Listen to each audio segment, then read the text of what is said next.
Babun nahyi 'anil musafarati bil mushafi ila biladil kuffar idza khifa wuqu'uhu bi aidil aduwi.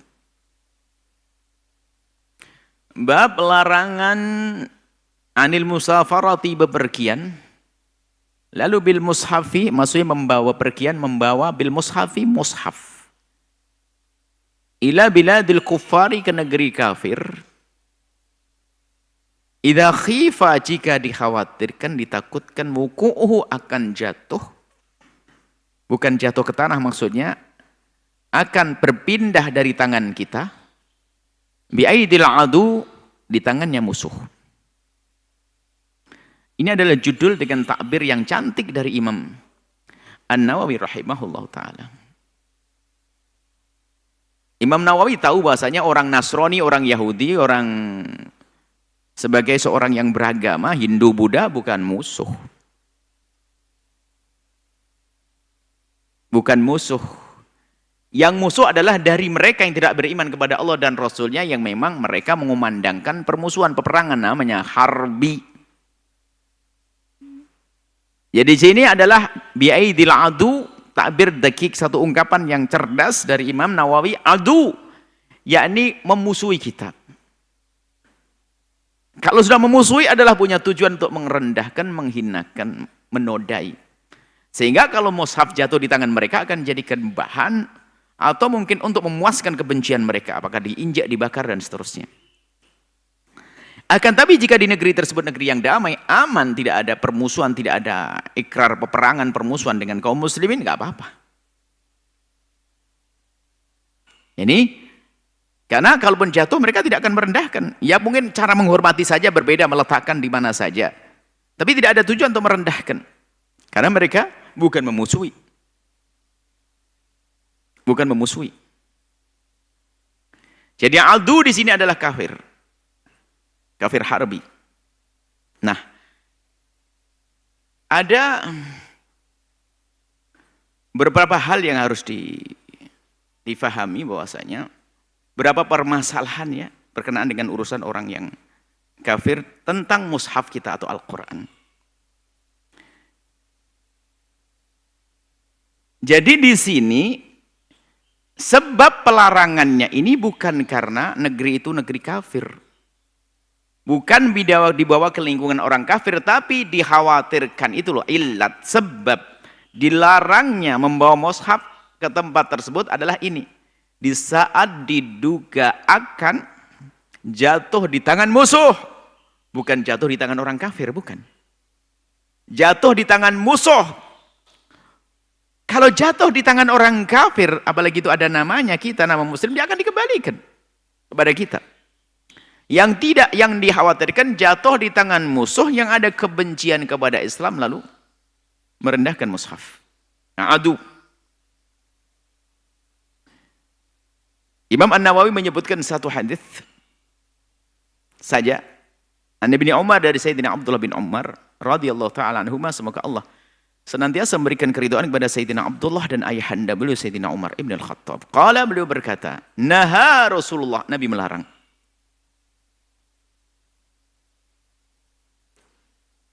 Ayyusafara, untuk dipergikan bil Quran, maksudnya untuk membawa Quran bil Qur'ani ila ardil aduwi, ke buminya musuh. Lah ini takbir Nabawi. Imam Nawawi menukil dari takbir Nabi, ardul aduwi, bi ardil adu.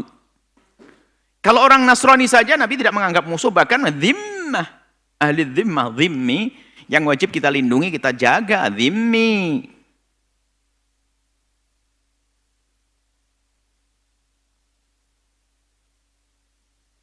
Bahkan yang semula harbi pun ternyata ada etikat baik untuk membuat perdamaian, musta'man nanti. Ada. Jadi ini dhimmi. Maka di saat disebutkan adu sini adalah yang terjadi antara kita dengan mereka, permusuhan, peperangan kafir harbi. Maka kalau kita menuju satu negara yang disuruh memerangi kita, hati-hati. Jangan bawa mushaf, takut jatuh ke tangan mereka lalu akan direndahkan, diremehkan. Baik. Muttafaqun alaih, hadis diriwayatkan oleh Imam Bukhari dan Muslim. Di sini ada beberapa permasalahan, adalah berkenaan dengan mushaf itu bukan sekedar jatuh di tangan mereka. Akan tapi mushaf bisa dibaca, kemudian juga diperdengarkan. Telinganya bisa mendengar, matanya bisa melihat, tangannya bisa menerima. Artinya ini ada hukumnya masing-masing. Gimana hukumnya meletakkan mushaf di tangannya orang musuh, bukan orang kafir? Musuh. Kalau meletakkan Al-Quran di tangannya musuh kita nggak boleh. Mengajarkan Al-Quran pun juga tidak boleh, nanti jadi bahan untuk dikembalikan, berarti yang direndahkan. Memperdengarkan Al-Quran, bagaimana memperdengarkan Al-Quran? Nah, ini. Jika memang dia aman dari merendahkan, jadi boleh. Sekarang kita rinci satu-satu, bentar. Gini. Mengajari Al-Quran dulu deh. Bolehkah seorang muslim mengajarkan, kalau mengajarkan Al-Quran kepada orang kafir?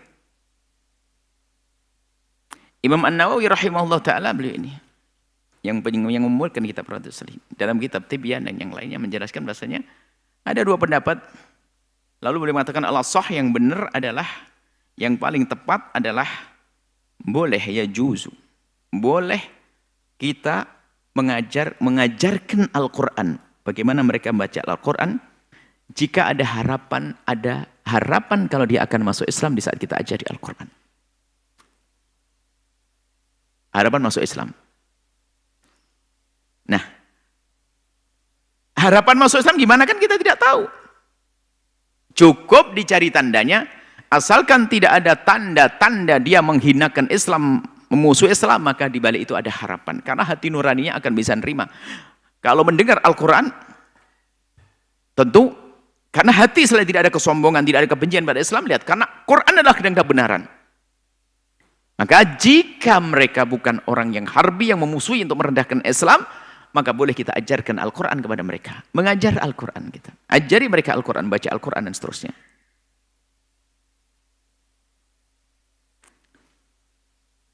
Dan sebetulnya kita itu terhadap orang non-muslim, orang kafir itu harus dalam hati kita itu harapan mereka bakal masuk Islam. Seserem apapun dia, makanya kita tidak tahu sih harapan itu. Makanya berharap ada kepada semuanya. Jika ada orang bertanya, kita tanda-tanda. Pengen tahu benar, pengen belajar Quran? Iya. Kamu Nasrani, Hindu atau Buddha? Saya Nasrani, Hindu. Oke, saya ajari. Tidak ada dari wajahnya kebencian, tidak ada di matanya tanda permusuhan. Ya, kita ajari. Bahkan ada kisah pada zaman Nabi, bahkan tampak memusuhi.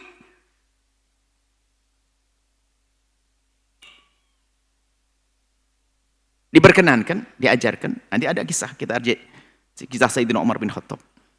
Sayyidina Umar kan datang mau membunuh baginda Nabi, pedang sudah, lalu masuk ke rumah adiknya. Mendengar suara baca apa adiknya. Mau direbut itu mushaf Al-Quran.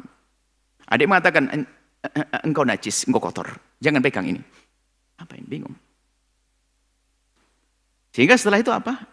Dia dalam keadaan memusuhi. Akhirnya karena dalam riwayat dia sampai suruh mandi dulu. Kenapa harus mandi? Harus bersih, biarpun mandinya nggak berguna. Karena dia bukan muslim, mandi besarnya nggak ada gunanya. Bersihnya wudunya nggak bisa. Intinya bahasanya akhirnya mushaf itu diberikan kepada Sayyidina Umar oleh adik perempuannya. Dibaca adalah salah satu ayat dari surat Toha. Rupanya di saat membaca itu gemetaran, dia ada sesuatu yang masuk di hatinya, keinsyafan. Yang semula ingin membunuh Nabi rupanya apa? Menjadi lentur, lembut. Mencari Nabi berubah dari ingin membunuh, ternyata apa? Terkagum dengan Nabi karena baca ayat. Ini sebuah contoh bahasanya, semula orang yang diduga memusuhi pun bisa saja Allah merubah menjadi dia sadar, sehingga menjadilah Khalifah Umar bin Khattab. Sayyidina Umar bin Khattab yang luar biasa. Kisahnya begitu, dia memegang mushaf, membaca. Bisa diambil dari kisah ini adalah boleh kalau memang nanti ada harapan dia mau masuk Islam. Kita mengajarkan Al-Quran kepada seorang kafir dengan harapan. Harapan itu akan terlihat di saat tidak ada tampak kebencian, permusuhan.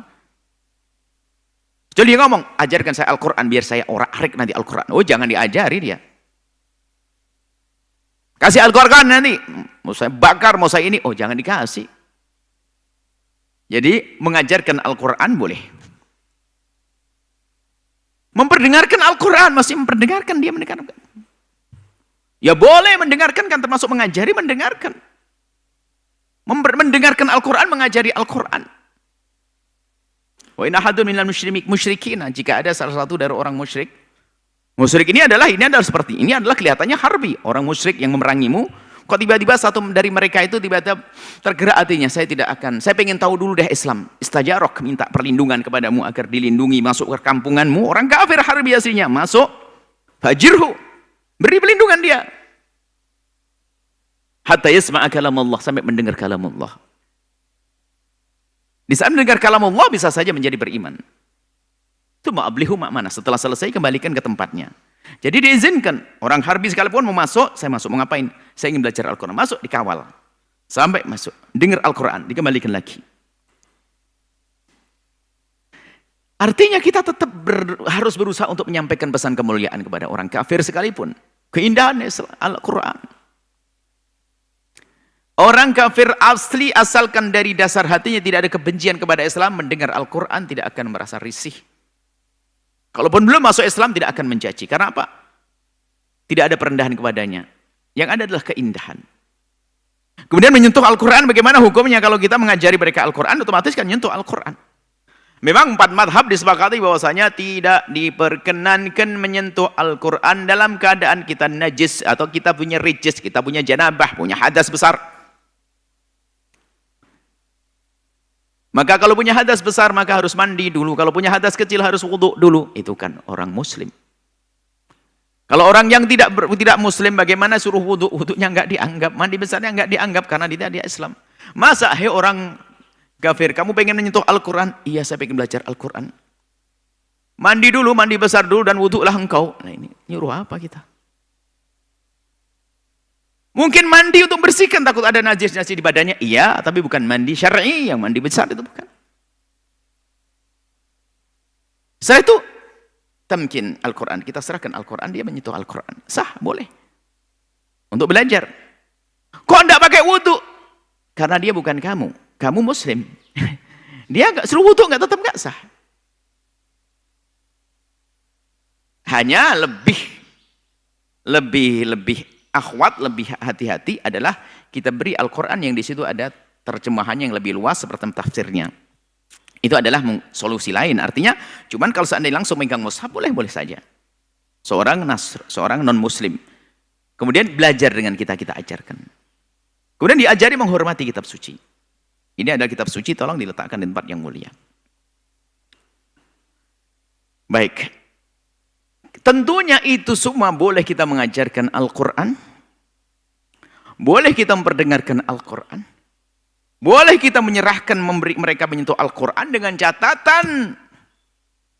Dalam judul Imam Nawawi. Illam yukhaf, kalau tidak dikhawatirkan akan direndahkan Al-Quran.